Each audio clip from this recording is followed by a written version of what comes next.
Halo semuanya, perkenalkan nama saya Isopasa Daren Aidan dari kelas 12 DBB 2. Di sini saya akan membuat sebuah video untuk skill password yang mana terdiri dari 5 poin utama. Yang pertama adalah orientasi bangunan.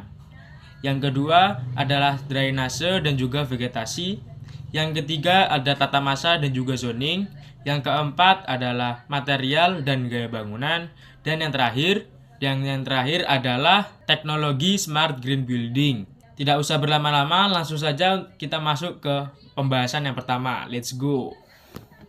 Masuk ke poin pertama, yakni orientasi bangunan, matahari dan juga udara. Pertama, apa itu orientasi bangunan? Orientasi bangunan adalah arah hadap ataupun penempatan posisi bangunan terhadap sinar matahari dan juga sirkulasi udara. Arah matahari bisa menghasilkan pencahayaan alami bagi sebuah bangunan. Kenapa bisa begitu? Jadi apabila sebuah bangunan menghadap sumber sinar cahaya matahari, maka cahaya tersebut bisa menjadi pencahayaan alami kepada bangunan. Sisi positifnya, yakni sebuah bangunan tersebut bisa mengurangi penggunaan listrik di siang hari maupun di pagi hari, yang mana bisa membuat sebuah bangunan tersebut lebih hemat dan juga ramah energi. Sirkulasi udara alami bisa membuat udara di dalam sebuah bangunan atau hunian bisa menjadi lebih sehat dan juga lebih segar meskipun tanpa menggunakan AC ataupun air conditioner. Dengan catatan adalah penataan ventilasi udara dan juga jendela yang tepat. Dengan adanya penataan ventilasi udara yang tepat, maka suhu di dalam sebuah bangunan bisa menjadi lebih stabil, lebih sehat, dan juga lebih fresh. Masuk ke aspek yang kedua, yakni drainase dan vegetasi. Pada konsep smart green building, drainase berfungsi untuk mengelola air hujan dengan menggunakan sumur resapan maupun paving berpori.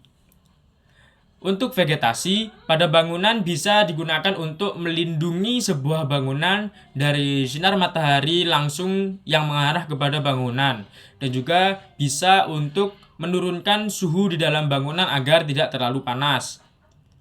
Ruang terbuka hijau bisa menjadi sebuah tempat ataupun sebuah wilayah area khusus untuk kita berinteraksi langsung dengan alam, yang mana membuat kita bisa menjaga kesehatan mental dan menghindari kita dari stres.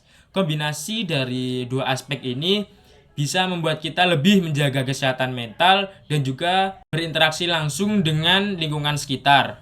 Memasuki poin yang ketiga, yakni tata masa dan juga zoning.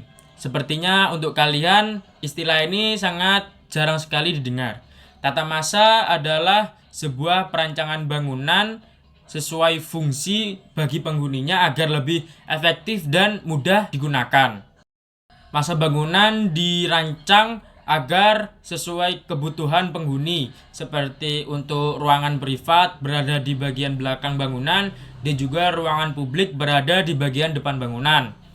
Sirkulasi manusia dan juga sirkulasi kendaraan juga perlu dirancang dengan baik agar bisa lebih aman dan juga akses untuk keluar masuk lebih mudah dilalui sehingga lebih efisien.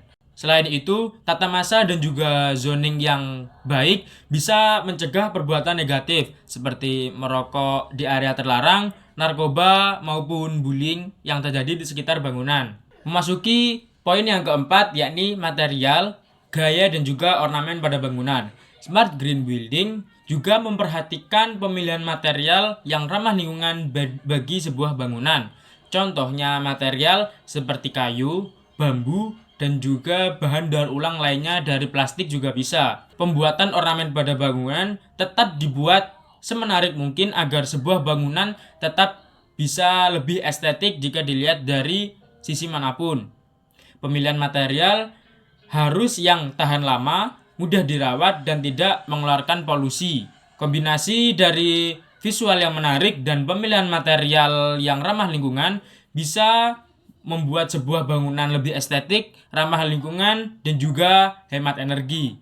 Memasuki poin yang kelima, yakni teknologi smart building.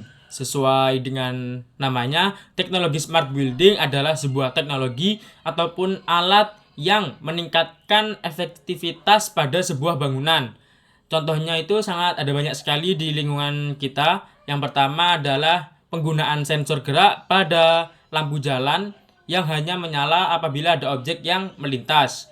Jadi, pada lampu tersebut hanya akan menyala apabila ada objek yang melintas, membuat penggunaan energi listrik yang lebih hemat daripada penggunaan lampu konvensional lainnya. Karena energi listrik tersebut hanya akan mengalir pada saat objek tersebut lewat dan terekam oleh sensor gerak pada lampu tersebut. Dan yang selanjutnya adalah kontrol panel energi, yakni panel surya. Panel surya ini merupakan salah satu alat yang dapat mengubah sebuah energi yang ramah lingkungan, yakni sinar matahari, menjadi sebuah listrik yang membuat bangunan tersebut lebih hemat energi. Yang selanjutnya adalah monitoring suhu secara otomatis untuk penggunaan AC agar tidak mudah boros menggunakan energi listrik.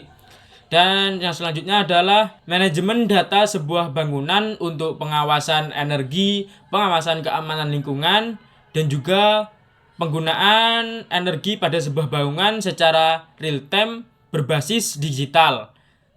Dengan kombinasi teknologi smart building yang sangat banyak sekali, dapat membuat sebuah bangunan lebih efisien, lebih keren, dan juga lebih pintar dan hemat energi. Itulah sedikit penjelasan saya untuk 5 konsep smart green building. Semoga bisa menambah wawasan kalian terhadap sebuah bangunan yang ramah lingkungan dan juga hemat energi bagi lingkungan sekitar. Sampai jumpa di kesempatan berikutnya. See you next time. Bye-bye.